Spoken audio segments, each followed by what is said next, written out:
Hello everyone, welcome to all of in excellent coaching classes. और students, आज मैं लेके आई हूँ आपके लिए एक न्यू सीरीज़, एक न्यू सब्जेक्ट की, जो कि है फाइन आर्ट्स क्लास 11th का। ये एक एडिशनल सब्जेक्ट है। बच्चों के पास, कईयों के पास होता है, कईयों के पास नहीं होता। This is dependent upon your choice. वैसे तो मैं कॉमर्स के लेक्चर अपलोड करती हूँ, इकोनॉमिक्स, अकाउंटेंसी और बिजनेस स्टडीज़ के, बट साथ में अगर बच्चे गए तो मैं एक न्यू सीरीज़ पे स्टार्ट कर लेती हूँ। जैसे मेरी एंटरप्रेन्योरशिप की सीरीज़ काफ़ी कह लो हिट है, तो वो भी एक एडिशनल सब्जेक्ट ही है। और एडिशनल सब्जेक्ट पे बच्चे इतना ध्यान नहीं दे पाते, तो मैं वन शॉट वीडियोस बनाती हूँ। मैंने एंटरप्रेन्योरशिप की भी वन शॉट वीडियोस बना रखे। हाँ, फिजिकल एजुकेशन अभी तक अपलोड नहीं किया। अगर बच्चे कहेंगे कमेंट्स में तो मैं वो भी कर दूँगी। फाइन आर्ट्स के लिए बहुत बच्चे कह रहे थे कि हमारे पास इतना स्टडी मटेरियल नहीं होता फाइन आर्ट्स का, तो आप वो भी अपलोड कर दो। तो मैं वन शॉट वीडियो आपके लिए फाइन आर्ट्स की भी लेके आई हूँ और जल्दी आपका सिलेबस भी कंप्लीट करने की कोशिश करूँगी। बस ये समझ लो, मेरी ये वीडियो देख लो तो एटलीस्ट आपको इतना आइडिया हो जाएगा कि चैप्टर में क्या है, और आप अच्छे से अपना बना के भी लिख सकते हो। ठीक है, so without wasting our time let's start with our video. ये हमारी एनसीईआरटी है। एनसीईआरटी हर स्कूल में होती है। आपके स्कूल में जो भी बुक चल रही होगी एनसीईआरटी साथ साथ होती ही होती है। तो ये हमारा एनसीईआरटी का fine arts additional subject CBSE का ऑफ कोर्स ये क्लास 11th चैप्टर 1 है। ये आर्ट साइड वालों के पास भी हो सकता है, कॉमर्स के और साइंस के भी। कोई एक फिक्स नहीं है कि ये इसी साइड का है, क्योंकि एडिशनल तो सबके साथ ही हो सकता है। Let's start our video. Fine art, fine arts, arts क्या होती है? आर्ट मतलब होती है कला। कला मतलब काम को करने का एक यूनिक तरीका। हर इंसान काम करता है अपने तरीके से। कला होता है जो उसमें जान डाल देती है, क्रिएटिविटी डाल देती है। ये हमारा चैप्टर 1 है, जिसका नाम है pre historic rocks painting. Pre historic rocks painting. आपको पता है, मैंने और भी चीज़ों में आपको कई बार बताया है कि हमें कैसे पता चलता है कि हमारी जो हिस्ट्री है वो कैसी थी। हमें क्या पता कब मुग़ल आए, कब अकबर आया, कब उन्होंने क्या बनाया, कैसे उन्होंने अपनी हिस्ट्री करी। हिस्ट्री क्या है? History is all about evidence. Evidence मतलब जो चीज़ें, जैसे अब आज के ज़माने में जो चीज़ें हो रही है उसको किसी ऐसी चीज़ में कन्वर्ट करना जो सारी ज़िंदगी जनरेशन बाय जनरेशन याद रखे। तो आर्ट का बहुत बड़ा रोल है हिस्ट्री में, क्योंकि हिस्ट्री यानी इतिहास में जो चीज़ें हुई थी वो उन्होंने उसे कला के माध्यम से हमेशा संजो के रखा। संजो के रखना, इसका क्या मतलब है? उन्होंने by the help of art अपनी उन चीज़ों की, अपनी यादों की, अपनी मेमोरीज़ को उस आर्ट के थ्रू रखा। जैसे रॉक्स होती है, रॉक्स पेंटिंग हो गई, ठीक है। रॉक्स के साथ साथ हमारी हो गई मॉन्यूमेंट्स हो गए। हमें पता है शाहजहाँ ने ताजमहल बनाया मुमताज़ की याद में, तो उन्होंने उसकी याद में वो बनाया, तो आज तक वो जिंदा है। आज तक सब लोग जाके देखते हैं और वो एक एपिटॉम ऑफ लव है कि प्यार की निशानी शाहजहाँ ने मुमताज़ को दी। ऐसी कुछ रॉक्स होते हैं, रॉक्स यानी चट्टाने, उनके ऊपर कुछ पेंटिंग करते थे पुराने ज़माने के लोग, जिससे ये मतलब आज के ज़माने में तो इतना सोशल मीडिया, इंस्टाग्राम पे डाल दो, अपने स्नैपचैट पे डाल दो, और भी कहीं पे डाल दो, अपने अकाउंट्स बना लो, लेकिन तब ऐसा थोड़ा ना था। तो तब तो ऐसी पेंटिंग्स वगैरह ही करते थे जिसके थ्रू पता चलता था कि हमारा क्या है क्या नहीं। तो ये प्री हिस्टोरिक रॉक पेंटिंग्स हमारा फर्स्ट चैप्टर है। इसमें हम देखेंगे कि हमारी प्री हिस्टोरिक यानी हिस्ट्री में, हिस्ट्री के पुरानी हिस्ट्री में जो रॉक्स होते हैं यानी चट्टानें, उन पर पेंटिंग किस तरीके से की जाती थी, कैसे की जाती थी। तो देखो, The distant past, when there was no paper or language or written word and hence no books or written document, is called as pre-history। मैंने आपको जैसा कि अभी भी बताया, प्री हिस्ट्री क्या कहलाई जाती है? प्री हिस्ट्री हमारा वो समय होता है जहाँ पे, प्री हिस्ट्री हमारा वो समय होता है जब कोई भी किताबें नहीं होती थी, कोई लैंग्वेज नहीं होती थी, कोई किताब नहीं होती थी, कोई बुक्स नहीं होती थी, और तब उसके थ्रू हम अपने आर्ट के थ्रू हम अपनी कह सकते हो अपनी मेमोरीज को इकट्ठा करके रखते थे। फिर ये देखो, the prehistoric period is in the early development of human being is commonly known as old stone age या पैलोलिथिक एज। जो प्री हिस्ट्री पीरियड है उसका दूसरा नाम क्या है? कई बार वन वर्ड में या एमसीक्यू में आ जाता है कि प्री हिस्ट्री पीरियड के दूसरे नाम क्या है। तो प्री हिस्ट्री पीरियड के दूसरे नाम है ओल्ड स्टोन एज या पैलोलिथिक एज। ठीक है, अब क्या है, prehistoric paintings have been found in many part of world. जो प्री हिस्टोरिक पेंटिंग है वो कई जगह के वर्ल्ड में, यानी काफ़ी सारे वर्ल्ड में बहुत जगह फेमस है और कई जगह पाई जाती है। ऐसा नहीं है कि ये इंडिया के किसी स्टेट में या वर्ल्ड के किसी जगह में, ओवरऑल हर जगह ये पाई जाती है।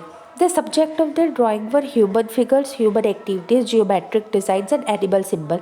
ये कैसे अपनी ड्राइंग को बनाते थे, या तो कोई इंसानों की फिगर बना देते थे। इंसानों की फिगर आप यहाँ पे देख सकते हो, जैसे ये इंसान है, इंसानों की फिगर हंटिंग करते हुए, या ये एनिमल्स है, एनिमल्स की फिगर बना देते हैं। ये देखो, ये इंसान और एनिमल्स दोनों है। या कोई फिर ज्योमेट्रिक की डिज़ाइन बना देते थे, जैसे सर्कल हो गया, स्क्वायर हो गया, रेक्टेंगल हो गया, या कोई एनिमल का सिंबल बना देते थे, जिससे पता चलता था कि ये हमारी प्री हिस्टोरिक पीरियड है। और लोगों को इसके बारे में जानने में बड़ा इंटरेस्ट था। It is interesting to know that first discovery of rock painting was made in India in 1867-68 by an archaeologist Archibald Carlleyle. बड़े अजीब नाम होते हैं इनके। तो जो रॉक पेंटिंग को फर्स्ट बार पहचाना गया वो 1867-68 में एक बार आर्कियोलॉजिस्ट ने बनाया था, जिन्होंने बताया कि ये हमारी रॉक पेंटिंग्स होती है। हर की निर्माण पहली बार कोई करता है, इनका निर्माण पहली बार इन्होंने किया था। अब रॉक पेंटिंग हमारी कहाँ कहाँ पाई जाती है, वो मध्य प्रदेश में, उत्तर प्रदेश में, आंध्र प्रदेश, कर्नाटका, बिहार, उत्तराखंड, यहाँ पे पाई जाती है, इन सारे स्टेट में। जो रॉक शेल्टर्स है, रॉक शेल्टर्स मतलब जहाँ पे चट्टानों का घर है, वो हमारे इन रिवर्स के पास माना जाता है। सूर्यल रिवर जो कि लघुदेपुर में, जो 12 किलोमीटर्स है, अल्मोड़ा बरेचरा रोड, जहाँ पे प्री हिस्टोरिक पीरियड्स में 1 लाख केव्स है, 1 लाख केव्स है, छोटी छोटी गुफाएं, जहाँ पे हमारी रॉक पेंटिंग्स पाई जाती है। कश्मीर में पाई जाती है, आंध्र प्रदेश में पाई जाती है। देखो आप यहाँ पे देखो, ये पिक्चर में आपको क्लियरली दिख जाएगा, हैंड लिंक्ड डांसिंग फिगर। ये जो डांसिंग फिगर है हैंड लिंक्ड मतलब हाथों में हाथ डाले हुए, हाथों में जॉइन किए हुए डांसिंग फिगर, जो कि लखीमपुर उत्तराखंड में है। और ऐसे similarly wave lines Lakhimpur Uttarakhand में ऐसे वेव्स लाइन है। ये रॉक पेंटिंग होता है, मतलब चट्टान होता है, चट्टानों पे कोई पेंटिंग कर दे। ठीक है, फिर उसके बाद होता है ये हमारी, इसी के साथ इसमें हमारे कई ऐसी चीज़ें होती हैं, जैसे bulls, ships, goats, horses, humans. जो ये सारे जानवर होते हैं जो कि भी हमारे रॉक पेंटिंग का पार्ट होता है। जैसे कि आप देखो, केव एंट्रेंस है, एक भीमबेटका मध्य प्रदेश में केव में एंट्रेंस है, और यहाँ पर चट्टानों पे हमारी ड्राइंग बनी होती है। सॉरी। फिर उसके बाद है the rock art of Bhimbetka has been classified into various group on the basis of styles, techniques and supreme position. कई सारी पोजीशंस होती है, अलग अलग पोजीशंस पे ये पाई जाती है रॉक पेंटिंग्स, और अलग अलग लोगों से अलग अलग सिम्बल्स इस पर पाए जाते हैं। मैंने आपको ये बता दिया किस किस जगह पाई जाती है और क्या कैसे सिम्बल होते हैं। देखो, can you figure out what the artist is trying to depict in this painting. आप ये पेंटिंग देखो और इस पेंटिंग पर देख के बताओ, आप कह सकते हो कि आर्टिस्ट क्या दिखाना चाहता है। ये 2 हाथी है और एक बंदा युद्ध कर रहा है, कुछ वॉर का सिम्बलाइजेशन है, युद्ध दिखा रहा है।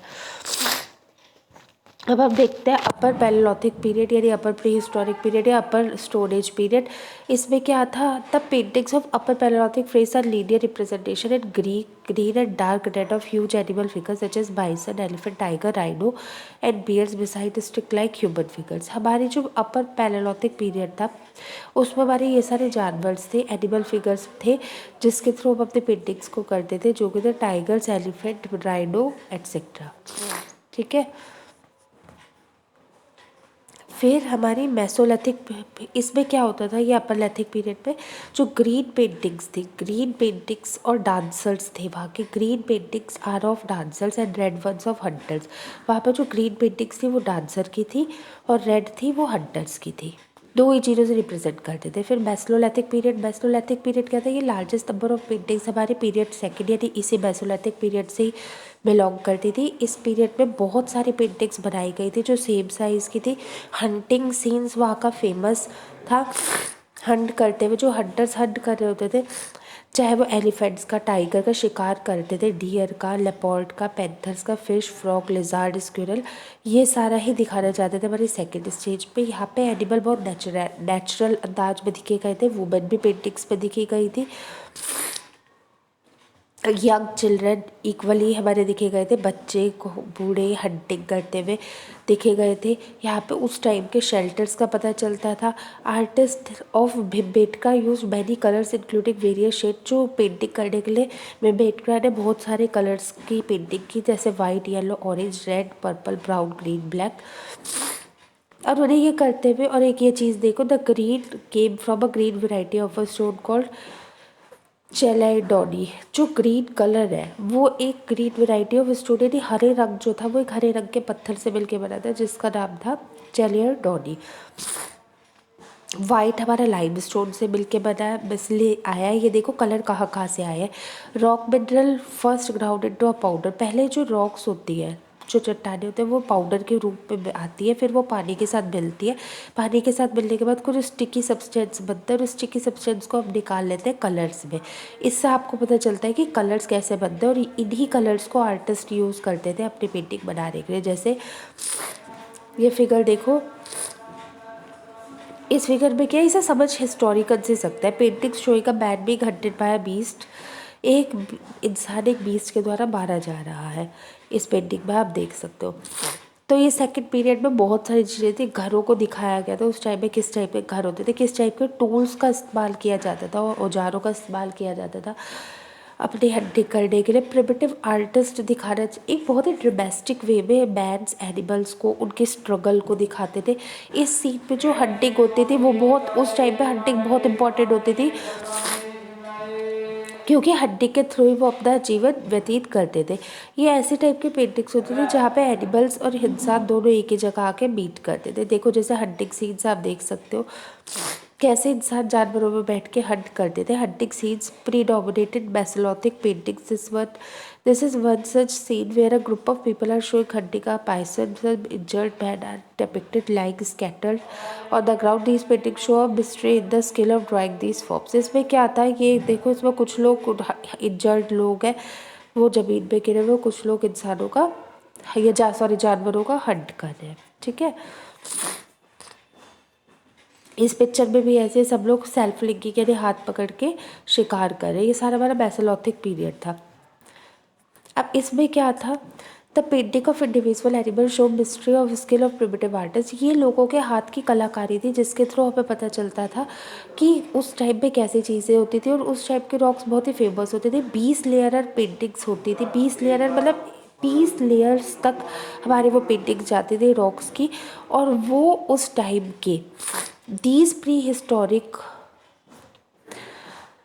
prehistoric paintings help us to understand about early human being। ये हमें अर्ली ह्यूमन बीइंग के बारे में, उनके लाइफ स्टाइल, उनके फूड हैबिट्स, उनके डेली रूटीन के बारे में समझाने में बड़ा मदद करती थी। प्री हिस्टोरिक पीरियड्स हमें ग्रेट विटनेस है हमारे ह्यूमन्स। विटनेस मतलब प्रूफ है हमारे किस टाइप के वेपन्स यानी हमारे औजार यूज़ किए जाते थे, किस तरह के हमारे युद्ध करते हुए अस्त्र शस्त्र यूज़ किए जाते थे, हमारे टूल्स यूज़ किए जाते थे, हमारी हड्डियाँ कैसी थी।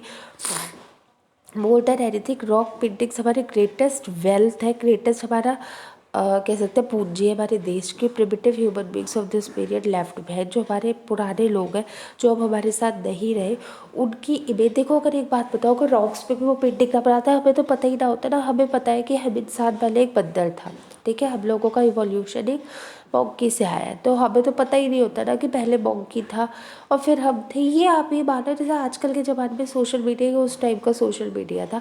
अगर रॉक्स पे पेंटिंग ना होती तो हमें तो पता ही ना होता है कि हमारी हिस्ट्री कैसे। हिस्ट्री का कोई मतलब नहीं था जब तक उस पर ये पेंटिंग्स का टेक्सचर ना होता। तो at this is exercise and chapter is over. देखा स्टूडेंट्स आपने कैसे अपना ओनली 15 मिनट्स में फाइन आर्ट्स का पूरा first chapter pre historic rock painting समझ लिया। और एंड आई होप आपको भी ये बिल्कुल समझ आया होगा। अगर नहीं समझ आया तो चिंता की कोई बात नहीं, प्रैक्टिस के क्वेश्चन आप इसे ट्राई करना। According to your observation, how did the people of prehistoric time select themes for their painting? What could have been the reason for depicting more animals figures than human figures in cave painting? Many visuals of the prehistoric cave painting have been given in this chapter, among which what do like on most other than Vivek का विचार था other Vaser side, ये सारा मैंने आपको explanation में समझा रखा है. फाउंड देयर पर prepare a report in modern times how have walls been used as a surface to make painting and graphic. Only 5 question है आपके होमवर्क के, आप इसे करना. कोई डाउट हो तो मेरे से पूछ लेना. आगे भी मैं वन शॉट वीडियो लाती रहूँगी. कोई और सब्जेक्ट के आपको अगर वीडियोस चाहिए तो मेरे कमेंट सेक्शन में लिख के बताना. कोई डाउट हो तो मेरे से पूछ लेना. चलो, I will meet you in my next video very very soon. Till then goodbye, stay tuned. Thank you so much for watching my video and don't forget to subscribe my channel as well as press the bell icon in order to never miss any new update. Thank you. Goodbye. Jai Mata Di.